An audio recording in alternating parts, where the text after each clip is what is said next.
Good morning El Nido. Good morning everyone. Good morning katurista. September 5, 2025. Ito yung kaganapan ngayon dito. Ayan. Good morning. Ayan, yung mga bangka halos nakaalis na rin yung iba pero may natira pa rin naman. Ayan. May ilang turista pa rin.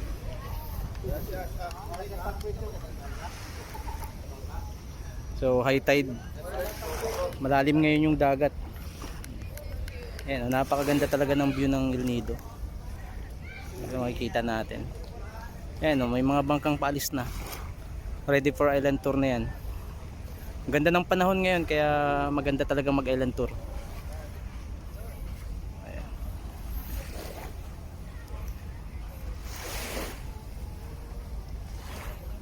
So punuan talaga ngayon yung mga bangka. Halos kaninang umaga ang daming turista hanggang ngayon. Kaya napakaswerte ng mga kasamahan nating bangkero dyan at mga tour guide, boat crew. Doon banda sa floating dock punuan din yun, no? Ayan, nakikita natin.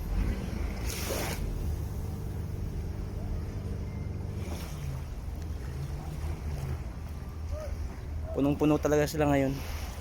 Ayan, guys, yung gusto pumunta ng El Nido, pumunta lang dito at ma-assure ko na worth it ang punta nyo at hindi masasayang yung pera nyo at ang oras nyo. Good morning.